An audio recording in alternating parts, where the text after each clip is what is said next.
you will outlive your money in retirement unless you understand the concepts and the consequences that are laid out in this video. Let's pretend that you'll know the outcome of a 25-year investment horizon. Given the choice, which of these portfolios do you think is better for you? Portfolio A or Portfolio B? Let me know in the comments. Don't worry, don't cheat. You'll learn the right answer towards the end, but just give me some feedback. In this video, I'll show you why averages will lie to you, the power and the ugly side of dollar cost averaging, why volatility is not the same as risk, and what happens if you're unlucky and you retire during bad economic cycles. I'll explain sequence of return risk to you. Now, one of these portfolios will lead to you running out of money decades too soon. So this is important for you to understand. Of course, I'll share tips on what you can do to help make sure you don't outlive your money without relying and praying for perfect markets all the time, because that doesn't exist. Why this matters? This is important because how you invest in the next 30 years should not be the same as what you've done in the last 30. My guess is your intuition is already telling you that. During your working years, you focused on working hard, earning an income, saving as much as you can, and then investing that wisely. Your discipline has led you to where you are today. Now, a big part of your success has to do with your patience and consistency. When markets were down, you stayed invested. And in fact, maybe you even made additional contributions. We call this the accumulation phase or the wealth building phase. Retirement is the season to do the opposite. You now need to consciously tap into what you've saved. You're going from accumulation to decumulation. You will need to make withdrawals to fund your ideal retirement lifestyle, and that can feel really foreign.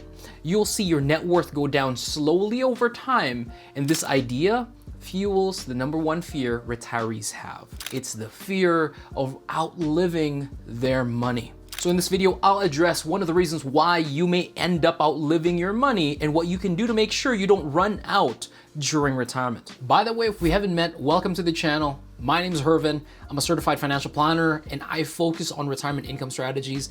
This channel is dedicated to giving you confidence in your next phase of life, making sure that you embrace retirement and run to it with excitement instead of fear.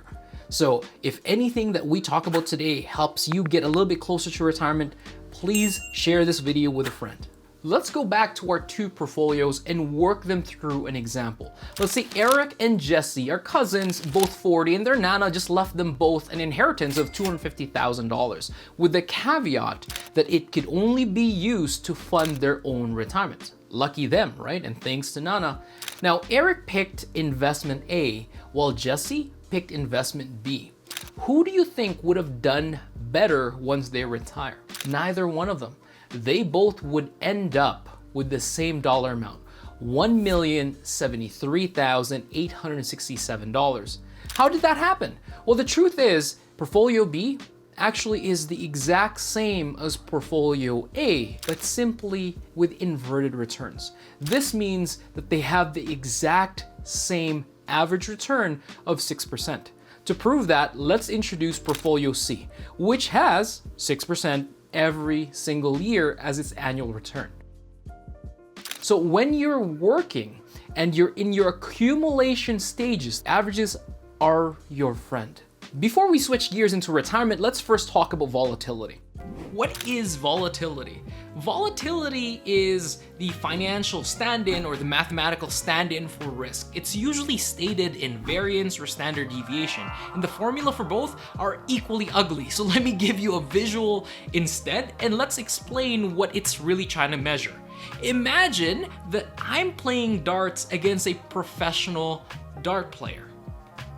Yeah, me, Mr. Semi-Coordinated. We both have the same target, which is the bullseye, and we both get 10 tries. Between the two of us, it's very likely that he will land his dots in a smaller perimeter around the target. If we were given 10 more tries, it's gonna be easier for us to predict where his shots are gonna land because it's in a tighter band. Volatility uses the average as the bullseye. How far away the shots deviate or the returns deviate from the target allows us to compare between multiple investments. The wider the range, the more volatile. So what does this mean for you, and what does this have to do with risk? Remember that in finance, risk is about predictability of outcomes. The wider the range, the more uncertainty, therefore the higher the risk. We look at smaller numbers expressed in percentages. It's really useful when you compare two or alternative investment options with similar returns. Volatility is not the same as risk. Now, you may be thinking, Hervin, aren't you just talking about market volatility or risk where it's coming up and down? You'd think so, but it's not quite. Risk and volatility are terms that are used often interchangeably, but when it comes to planning your retirement, they're not synonymous. When you are accumulating and you're a net investor, just like averages, volatility is your friend. Now, let's look at the same portfolios, A and B with the same returns, but this time, assuming that Eric and Jesse are adding $10,000 every year. So now we're throwing in an additional factor. Eric, who invested in portfolio A, will retire with a total of $1,416,444, while Jesse, whose portfolio had early losses, would actually end up with $2,069,323. On the other hand, a portfolio that earns 6% flat every single year consistently will end up at $1,622,786. Again, all three portfolios will have the exact same average return. However, assuming that you have an appropriately diversified portfolio with a sound strategy, early losses actually act as Boxing Day sales, allowing you to load up and buy more and more and more of what you're investing in at bargain prices. Because if you can't see value here today, you're not up here shopping, you're up here shoplifting. This concept is known as dollar cost averaging, as long as you're making consistent investments all throughout. Now, risk, however, is broader. It encapsulates the real world and the consequences of volatility, especially when it's combined with withdrawals from your investment portfolio. In essence, risk here is about the likelihood of running out of money before you run out of time, when there's too much retirement at the end of the money. The sequence of return amplifies this risk, and that's why understanding this concept is crucial. Sequence of return risk is more important when you're retired and drawing an income. Now let's go back to Eric and Jesse one more time. This time, let's go back to the base scenario where we made no additional contributions, but we're now turning on the taps and they're going to retire. Let's apply the same sequence of returns. Let's now ask the same question one more time. Which portfolio is better?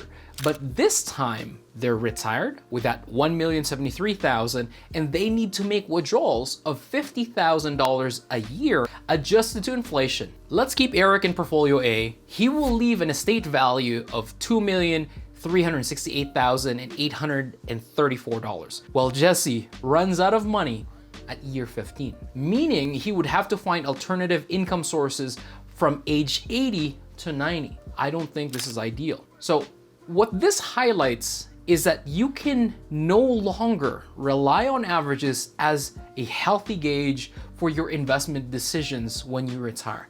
I would argue that it's overly simplistic as one, even when you're building wealth. Imagine the scenario, you retire and in the next 2 years, the market takes a substantial hit and you're still withdrawing from that portfolio to maintain your lifestyle. But now you're taking money from a smaller pot. What happens is your portfolio has less opportunity to recover when the market eventually rebounds. It's like digging a hole that just keeps getting deeper and deeper. Climbing out of one gets increasingly challenging. Unfortunately, this isn't necessarily in our control. Any honest planner will call this the luck factor. You can decide to retire today and we experience a massive market drop tomorrow. However, there are ways to control your financial affairs so that you are not as affected by sequence of return risk.